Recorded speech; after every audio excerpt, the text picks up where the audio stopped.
Hey TCS TV viewers, it's Dave from the camera store, and today we're excited. We have the brand new Sony 16-35 f4 power zoom lens.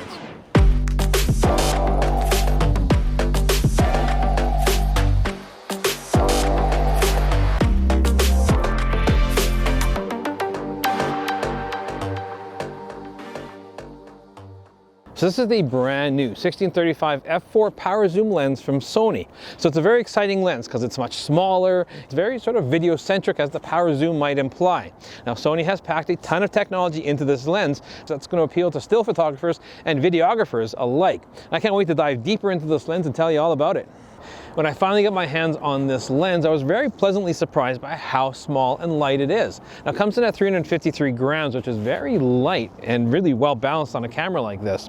Now it's only about 88 millimeters long, so it's quite small and demure in its stature. When you take a tour of the lens on the outside, you have a focusing ring, a zoom ring, and an aperture ring, and they all are implemented very well and are very, very nice and smooth. Now some unique things, because this is a power zoom lens, is the fact that we are driving by wire when it comes to zooming. And Sony has done a very good job of implementing that. When I am turning the zoom ring back and forth, it's very quick and instantaneous. It doesn't quite feel like a manual zoom lens, but it is very smooth and it works very well, especially on a very short focal length like this. We also have not a focus manual focus switch, of course, and a custom function button on the side here that we can use for a bunch of different applications. And the last thing that I find on this lens we don't see very often is an iris lock. And this is kind of cool to have on a lens like this. We can lock in our iris when we're photographing and not have to worry about bumping it out of place. The outside of the lens has a lot of features to it, but really what's important to me is what's on the inside of the lens and the quality of images it can capture. So we're going to talk about what's inside next. Inside the lens, there are 13 different elements in 12 different groups. Now there's spherical elements, ED elements, super ED elements, and a whole host of other lenses in there that are going to give us some great quality optics. Now what's more important for me is how sharp it is from edge to edge. Now typically in the past, when I'm shooting with a 16-35 zoom lens, I've always left room to crop because the corners were just kind of a throwaway.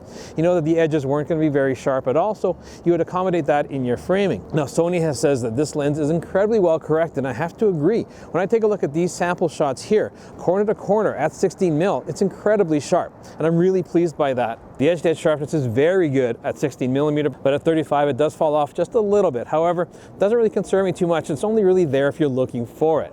Now, when I'm shooting a lens like this, I'm mostly using it on the wider angle anyway, so Sony has certainly optimized this lens to be shot on the wide angle side of things. Just as important as that, and more important I find for videographers, is the focus breathing. In this case, Sony has done a great job of making the focus breathing very well corrected on this lens. The background doesn't change size at all as we're zooming in and out. Now on the outside of the lens, we do have a clickable or declickable aperture ring, which is really nice to have if you're a videographer and you want to stop down. There's none of that clicky motion that's going to sort of interrupt your shot. Now what's nice about that, we do have a 7-blade circular aperture inside the lens, which has given us really nice background blur and a really nice bokeh. Now it is a super wide lens, so the depth of field is certainly not as shallow as you're going to get with a portrait lens, for instance. However, it's really nice to get some nice starbursts, for instance, if you're using the lens stop down. Well, as you can see from my breath, it is relatively chilly out here today. And it's nice to know that this lens is weather resistant. Now, it's not as weather sealed as their G Master series lenses are, but it certainly can hold up to some element. Now, I wouldn't be too concerned if I'm shooting this lens in some light rain or certainly some snow, which we might be getting any time now. Now, what's it like to use this lens from a stills perspective? Now, what I'm finding is that it's a very short throw when it comes to zooming from 16-35. So I'll get this out of the way right away. I'm not a huge fan of power zoom lenses. I never have been. All the companies that have tried to do it have always sort of failed. They've never really had that tactile feel that you get with a proper manual zoom. But I think Sony has really bridged that gap substantially with this lens here. Because it's such a short throw, I don't have to move too far with this zoom ring, and it's incredibly smooth. It feels as close to a manually zooming lens as I've seen on any power zoom lens I've tried. So kudos to Sony for making that work quite well.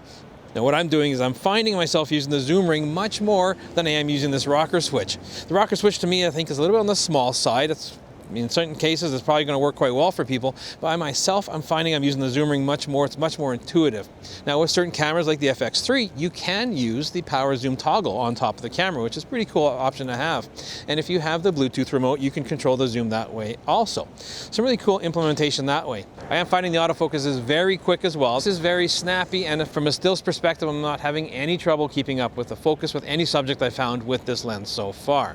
Now, from a video side of things, I'm going to bring on Drew here and see what he has to say about the video functionality of this lens, and if he even cares about the little rocker switch as much as I do.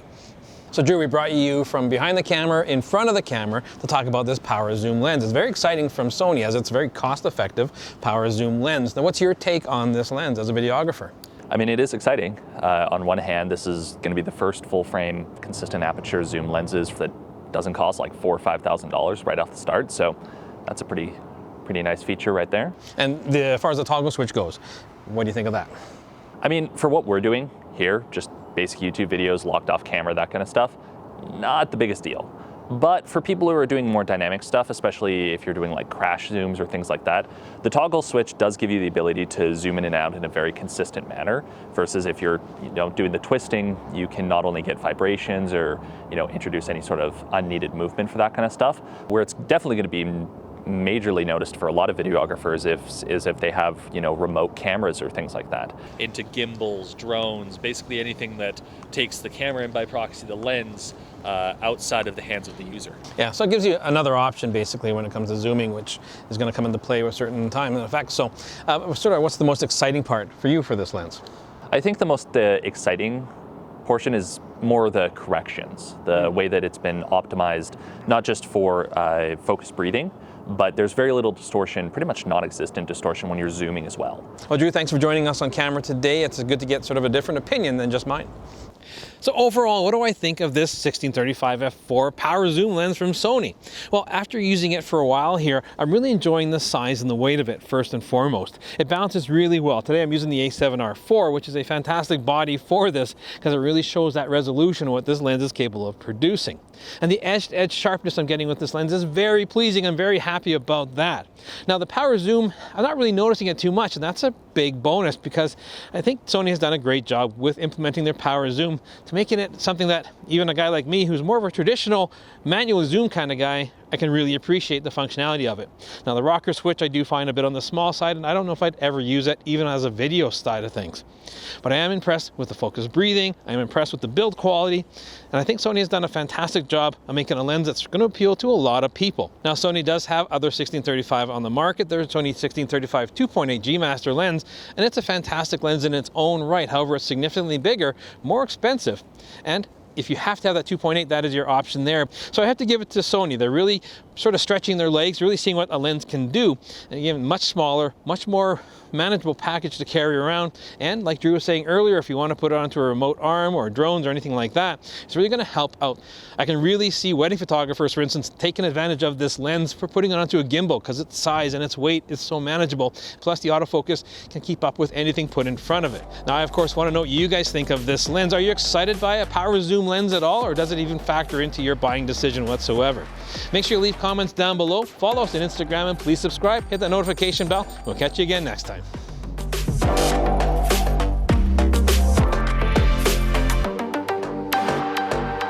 Stills or video? Stills or video?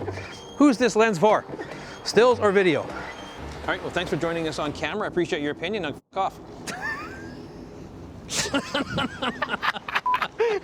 Hey, thanks for sticking around and watching this episode on a relatively chilly but very sunny day here in Calgary. If you like what you saw and you want to check out more of our recent content, click up here. And if you're local, want to shop Canadian, check out thecamerastore.com down here.